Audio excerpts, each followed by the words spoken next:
अखिलेश यादव आज मैनपुरी की करहल सीट से पर्चा दाखिल करेंगे और आज मैनपुरी में लाल टोपी का जलवा नजर आएगा। वो पहली बार विधानसभा चुनाव लड़ने जा रहे हैं।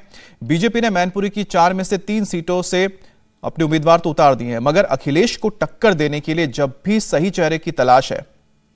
हालांकि बीजेपी के पास एक ट्रम्प कार्ड है और चर्चा है कि इसे अखिलेश के खिलाफ पिच किया जा सकता है, और वो कौन है, इस रिपोर्ट से समझिए।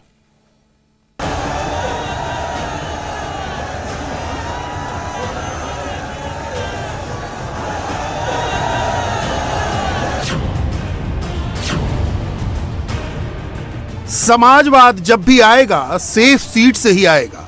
सोमवार को अखिलेश करहल से पर्चा दाखिल करेंगे। मैनपुरी जिले की यह सीट यादव परिवार का गढ़ है।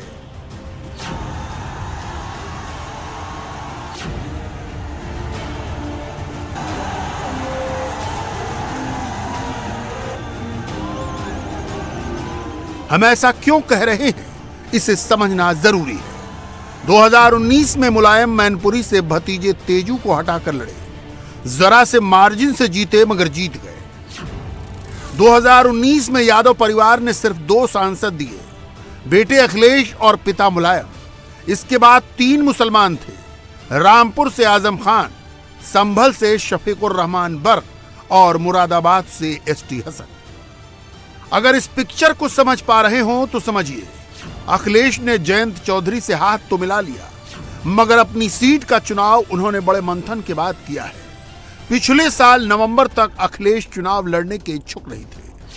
तब वजह बताई गई कि चुनाव लड़ने की वजह से वो बाकी उम्मीदवारों का प्रचार करने के लिए पर्याप्त समय नहीं दे पाएंगे। मगर सीएम योगी और केशव मौर्य की सीटों का ऐलान होने के बाद अखिलेश के सुर बदले। इसके बाद अखिलेश के लिए चुनाव लड़ना चुनौती हो गई और फिर शुरू हुई सीट की तलाश। अखिलेश जी, सवाल है कि जब सीएम योगी ने ऐलान किया कि वो गोरखपुर से लड़ेंगे तो आपने कहा कि उन्हें घर भेज दिया पार्टी ने। अब आप भी घर से ही जा रहे हैं, जैसे जनता ने भेजा था संसदीय क्षेत्र से लड़ेंगे। समाजवादी पार्टी तय करेगी कहां चुनाव लड़े, लेकिन क्योंकि समाजवादी पार्टी आगे है, समाजवादी पार्टी आगे है तो आगे ही रहेंगे। हम भी पहले चुनाव लड़ लेंगे, हम आगे रहेंगे। आज अखिलेश भले ही परिवारवाद से दूर होने का दावा करें, मगर समाजवादी पार्टी सबसे पहले यादवों की पार्टी है। यह ऐसा परसेप्शन है जिसे वो तोड़ नहीं सकते। उनके सामने 3 सीटों का विकल्प था। अखिलेश के संसदीय क्षेत्र आजमगढ़ की गोपालपुर सीट, संभल संसदीय क्षेत्र की गुन्नौर सीट और तीसरी मैनपुरी संसदीय क्षेत्र की करहल सीट। मुलायम खुद 2 बार गुन्नौर से चुनाव जीते हैं और इस वक्त मैनपुरी से मौजूदा सांसद भी हैं, मगर आखिर में करहल पर आकर बात बनी। ये वही अखिलेश हैं जो योगी के गोरखपुर से चुनाव लड़ने पर तंज कर रहे थे। अभी तक तो मुझे ये लग रहा था कि डबल इंजन की सरकार, इंजन एक दूसरे से टकरा रहे हैं। कभी कभी लगता था कि दिल्ली वाले, लखनऊ वाले एक दूसरे के इंजन के पहिए खोल रहे हैं। लेकिन इस लड़ाई में जो विदाई हुई है गोरखपुर के लिए, मैं बधाई देता हूं। और जब उन्होंने अपने आप भेज दिया है तो जनता और हम सब लोग मिलकर के पक्की उनकी विदाई कर देंगे कि दोबारा इधर लौट करके ना आ पाए। मगर सवाल उठता है कि पश्चिमी यूपी के यादव लैंड में करहल का ही चुनाव क्यों? अगर आप गौर करें तो आगरा के बाद से यादव परिवार का गढ़ शुरू हो जाता है।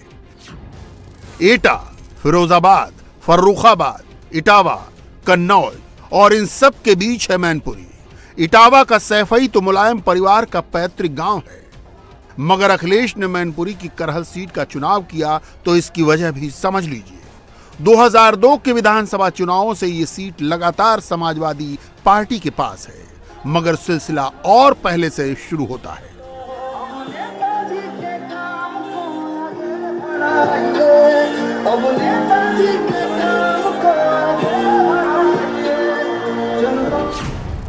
मुलायम सिंह यादव के राजनीतिक सलाहकार नाथू सिंह यादव ने 1957 के चुनावों में यहां से जीत हासिल की थी। 1992 में समाजवादी पार्टी के गठन के बाद से यहां पर मुलायम सिंह यादव का दबदबा रहा। 1995 में करहल से सपा से बाबूराम यादव ने पहली बार जीत हासिल की। वे 3 बार विधायक रहे। 2002 में भाजपा के सोबरन सिंह यादव चुनाव जीते। 2007 से लेकर अब तक 3 बार सपा के टिकट पर सोबरन सिंह यादव ही चुनाव जीते हैं। यही वजह है कि अब तक बीजेपी करहल सीट से अपना प्रत्याशी नहीं तय कर पाई है। उसे एक ऐसे उम्मीदवार की तलाश है जो अखिलेश को करहल में ही रोक कर रख दे। चर्चा तो ऐसी है कि मुलायम सिंह यादव की छोटी बहू अपर्णा भी करहल से अखिलेश के खिलाफ बीजेपी की मजबूत दावेदार है। जाहिर है आपकी पार्टी इसको आपको जब प्रस्तुत करती है तो ये भी बताती है कि देखिए हमने मुलायम सिंह यादव जी के परिवार में से इतने प्रमुख सदस्य को अपनी पार्टी में शामिल किया है, तो आप कितनी प्रभावित हैं उनकी विचारधारा से। तो उनकी ये भी कोशिश होगी कि कहीं ना कहीं आपको पिच किया जाए समाजवादी पार्टी के अगेंस्ट, तो वो आप कैसे करेंगे काम?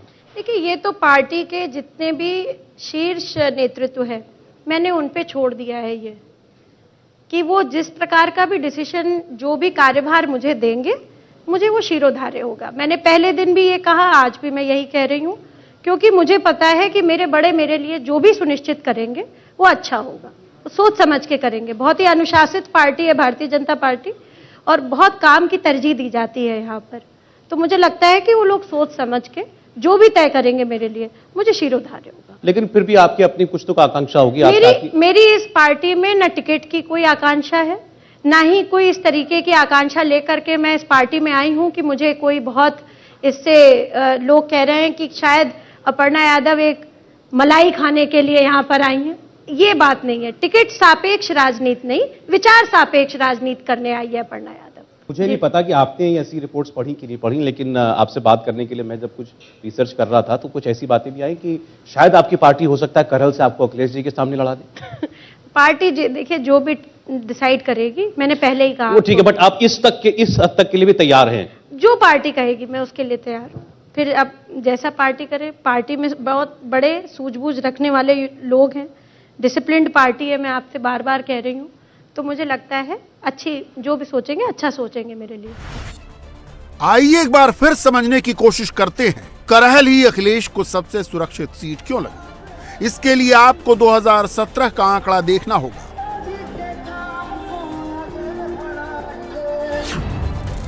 मैनपुरी अकेली संसदीय सीट है जिसकी 4 में से 3 विधानसभा सीटें समाजवादी पार्टी ने जीती, जबकि एटा की 4 में से 4 सीटें बीजेपी के खाते में चली गई। फिरोजाबाद की 5 में से 4 सीट बीजेपी ले गई, केवल सिरसागंज हरिओम यादव जीते थे।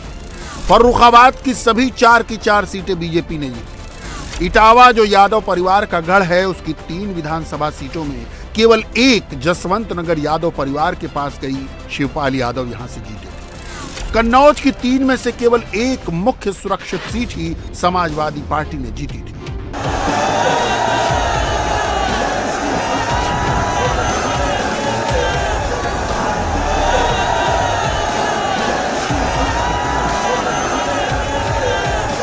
मुलायम परिवार के इस गढ़ पर बीजेपी ने अपनी निगाहें जमा रखी है। ये सच है कि ओपिनियन पोल 2022 में समाजवादी पार्टी का आंकड़ा बढ़ता दिखा रहे हैं, मगर यादव परिवार अब भी आश्वस्त नहीं है। रक्षा मंत्री राजनाथ सिंह आज फर्रुखाबाद की कैंपेन पर।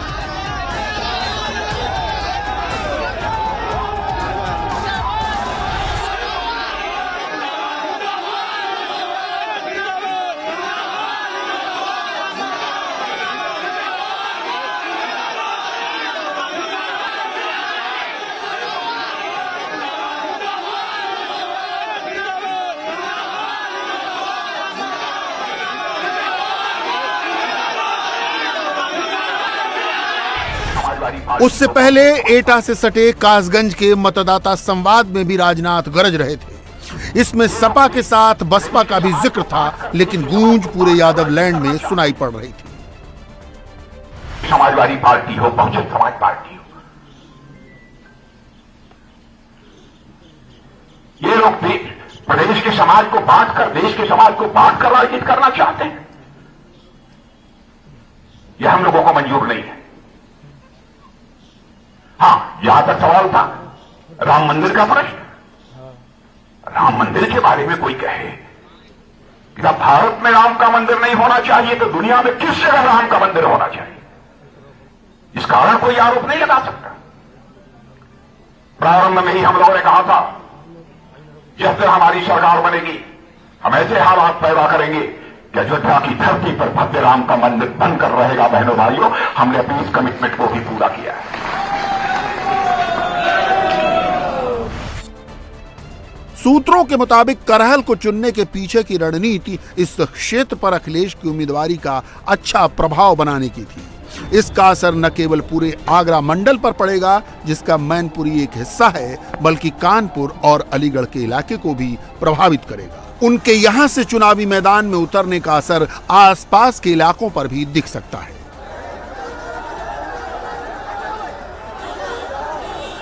लेकिन बड़ा सवाल अब भी वही है। जिस तरह बीजेपी ने बीते चुनावों में यादव लैंड में पैठ बढ़ाई है, मोदी का करिश्मा और योगी के अपराध पर सख्त रवैये का असर हुआ है। क्या समाजवादियों का यादव परिवार अपनी खोई जमीन दोबारा हासिल कर पाएगा? इंडिया टीवी हर वक्त हर जगह डाउनलोड करने के लिए सर्च करें India TV news Google play store या ऐप स्टोर पर।